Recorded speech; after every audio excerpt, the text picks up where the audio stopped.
வணக்கம் மாணவர்களே, இன்று 10ஆம் வகுப்பு இயற்பியல் அலகு 4 மின்னோட்டவியல் உள்ள புத்தக வினா, அதாவது ரோமன் 9 உள்ள கணக்குகள்ல உள்ள 1வது வினா பார்க்க போறோம்.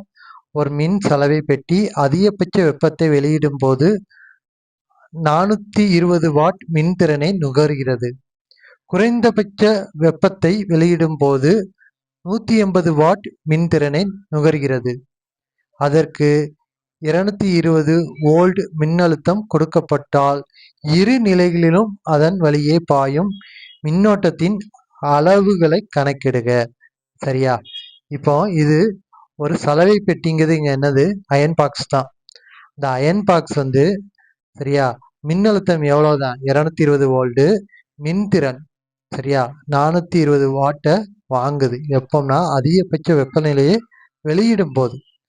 சரியா, குறைந்தபட்ச வெப்பநிலையை வெளியிடும் போது மின்திறன் 180 வாட்டு, மின்னழுத்தம் 220 வோல்ட் தான் வருது. சரியா, அப்ப நான் மின்னோட்டம் தான் கேட்டிருக்காங்க. ரெண்டுலையுமே பாயும் மின்னோட்டம். மின்னோட்டத்தை ஐன்னு தெரியும், பி பை வின்னு தெரியும். ஐங்கிறது என்னது? திறன் பை மின்னழுத்தம். சரியா, திறன்கிறது இங்க எவ்வளவு கொடுத்துருக்காங்கன்னு பாருங்க, 420. அதை எழுதிடலாமா? முதல் விதிப்படி 420, அதாவது அதிகபட்ச ஆற்றலை வெளியிடும் போது. சரியா, மின்னழுத்தங்கிறது 220 வோல்ட் தான் ரெண்டுலையுமே. சரியா, அதிகபட்ச வெப்பத்தை வெளியிடும் போது. அப்போ சைவருக்கு சைவரை என்ன செய்வோம்? கேன்சல் பண்ணிடுவோம். சரியா, அடுத்து என்ன இருக்கு? 42 பை என்னது? 22. ரெண்டாவது படி தெரியும்ல, 11 2 22. இங்க 21 2 22. அப்புறம் என்ன ஆன்சர்ல கிடைக்கி? 21 பை 11. சரியா, இப்ப நம்ம இதை வகுக்கணும். அதாவது 21 11ஆல வகுக்கணும். நீள் வகுத்தல் முறையில வகுக்கலாம். சரியா, இப்போ ஒரு 11 11 போட்டலாமா? இப்போ 21 இருந்து 11 கழிச்சா என்ன கிடைக்கும்? 10 தான் கிடைக்கும். சரியா, 10 கிடைக்கி. இப்போ 11ஆல 10 வகுக்க முடியாது. ஏன்னா சிறிய எண் இல்ல, பெரிய எண்ணால வகுக்க முடியாது. சரியா, அதனால என்ன செய்யலாம்னா இது 0 சேர்ப்போம். இப்போ வாய்ப்பாடு தெரியும். 9 11 99. 9 11 99. சரியா, 0 சேர்த்தனால 1க்கு அடுத்து என்ன செய்யணும்? புள்ளி வச்சிடணும். 1.9 11 99. இப்போ என்ன செய்யலாம்?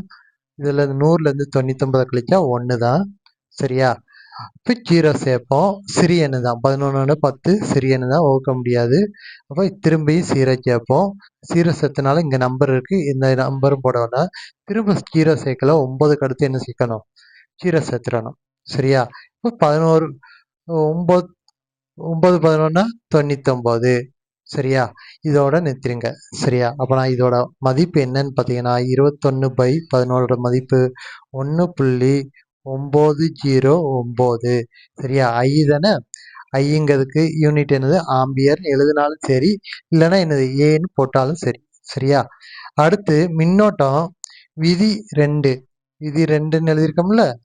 சரியா, விதி 2ல பாருங்க எவ்வளவு வாட்டு மின் திறன் பாருங்க, 180 வாட்டு, மின்னழுத்தம் 220 வோல்ட்.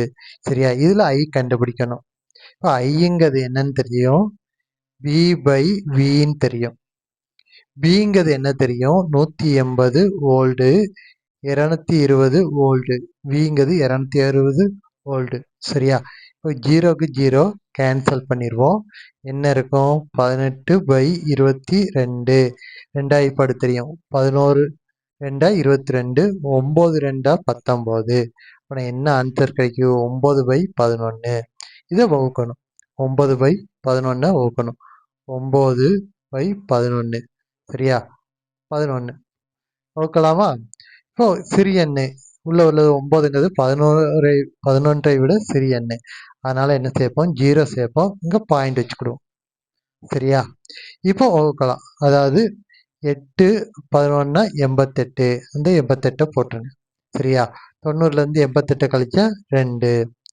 சரியா, இப்போ அடுத்து என்ன செய்யணும்? 0 சேர்த்துக்கிடுவோம். 0 சேர்த்தா 1 11 11. சரியா, அடுத்து என்ன கிடைக்கும்? 20ல இருந்து 11 கழிச்சா 9.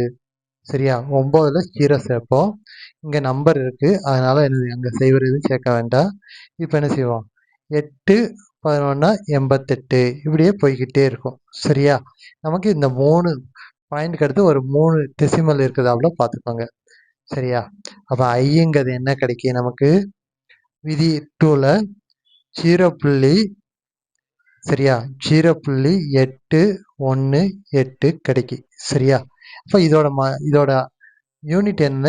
கேபிட்டல் ஏ போட்டுருங்க, இல்லைன்னா ஆம்பியருங்கிறத என்ன செய்யணும்? வேர்டால எழுதணும். ஐயோட யூனிட் அலகுங்கிறது ஆம்பியர்.